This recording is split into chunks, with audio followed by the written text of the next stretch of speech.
with France's Finance Minister Pierre Moscovici. We've heard the Eurozone in past Davoses and Europe in general has been a subject of concern, less so this year. But there are questions about France and a new reform plan announced by President François Hollande, and I'd just like to talk to French Finance Minister Pierre Moscovici about it. People say the announcement was good, but what they want to see is implementation, and they are wondering just how it's going to be implemented and whether it will be implemented in the way the President spoke. They're right. The problem is now action, the problem is implementation. But maybe one word to come back on the fact.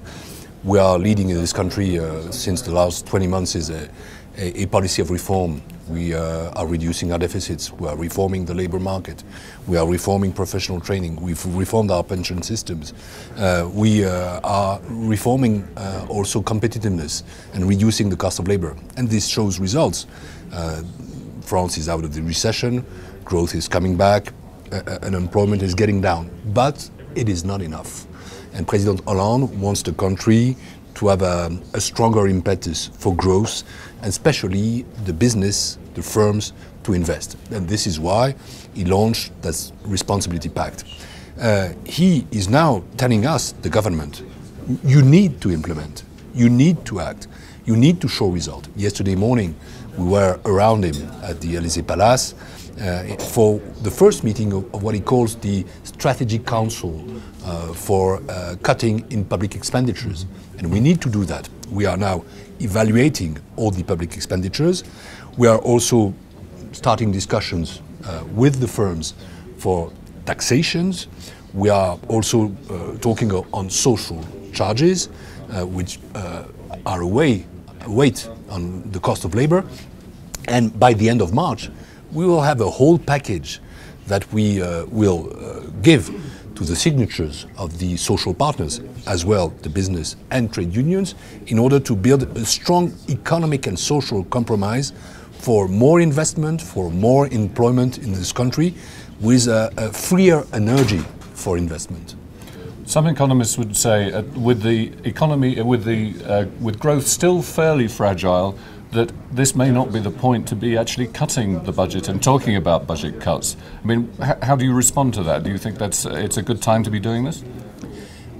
We have 57% of our expenditures, which are public expenditures, in the GDP. And we need to have a state and also local authorities and social security systems, which are at the same time a bit thinner and also stronger, fitter to invest. And people know that we need to do that if we want to reduce our deficits. This country, my country, is a strong country. It's the 5th economy in the world, but still too much public debt, too high deficits, and a competitiveness which needs to be strengthened. These are our problems. And with the Responsibility Pact, we are addressing all of these problems. As a finance minister, I have to reduce deficits. And we did that in the first year through taxation. It's not durable. Now we need to move to cuts in public expenditures, intelligent cuts. We have room of maneuver for that. And preserving investment, and also preserving a strong safety net for the people, social security. We're attached to that. We don't want to destroy our social model. We're attached to it, but we need to reform it. This country, my country, is a reformable country. It's a country which needs reform and which can lead reforms. And this is the historic task of Mr. Hollande, the President, and of this government. You mentioned 57% of GDP government spending. What's your target? When do you want? How much do you want it to go down? When Mr. Sarkozy was in office in 2007, the amount of public expenditures in GDP was something about 53%. And it went up to 57 when he led office. Now we want to get down to 53% by the end of Mr. Hollande's mandate in 2017. It is ambitious, but it's also reasonable. And with 53% of the public expenditures in GDP, we'll still have, of course, a very strong public sector, very strong social security system, very strong state, and also strong local authorities, which we need, because nobody knows that 75% of public investment in France comes from local authorities. They are partners for the business too. But again, the whole bet and the whole will of Mr. Hollande is that our country can invest more in order to have a stronger growth, and a stronger growth for more employment. And this is part of the compromise. The compromise is that, well, the government says, what do you want? You want more flexibility? We reform the labor market. You want to have a more intelligent taxation system? We reform it. You want to reduce the cost of labor? We are ready to do that. You want a simpler administration? Okay, we do that. But now you need to create jobs and you need to reinvest. You won't have any reason now to tell us, well, it's too rigid, it's not flexible enough, it's too expensive. The idea is to put the country in movement in order to be stronger, with a stronger growth, stronger competitiveness, and better results on employment. Jobs, jobs, jobs. We have seen previous efforts at reform run into difficulties because the French have gone out into the streets. And is there a reason to think this is going to be any different? That what President Hollande is suggesting is not going to bring people into the streets? I see two reasons why this is not supposed to happen. The first one is that the method has changed. The method is not the state brings a brutal reform and then people react. The method is that we establish immediately a social dialogue with the business and with the trade unions.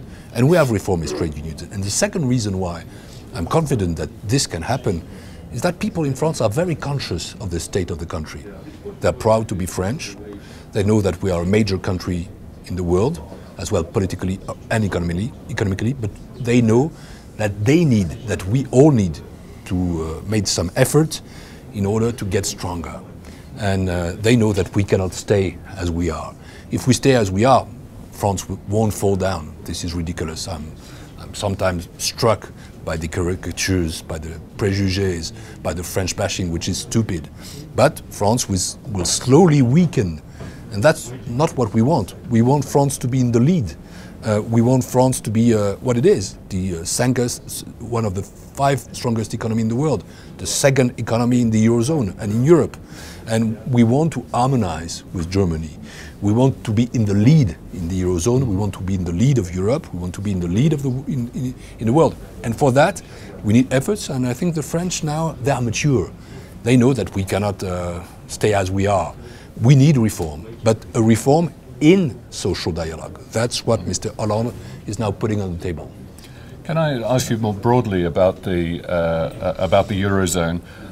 Are you concerned? I mean, inflation is quite a long way below the ECB's target. Are you concerned that low inflation or even deflation is going to make the process of adjustment, not just for France, but for other countries in the Eurozone, more difficult? Maybe a word about the Eurozone. I was here in Davos last year, and I remember that when I took office 20 months ago, the debate was, will Greece stay in? Will Cyprus default? Will the Eurozone still exist? What about Spain? We talked about the stability program. Can Ireland and Portugal get back to markets?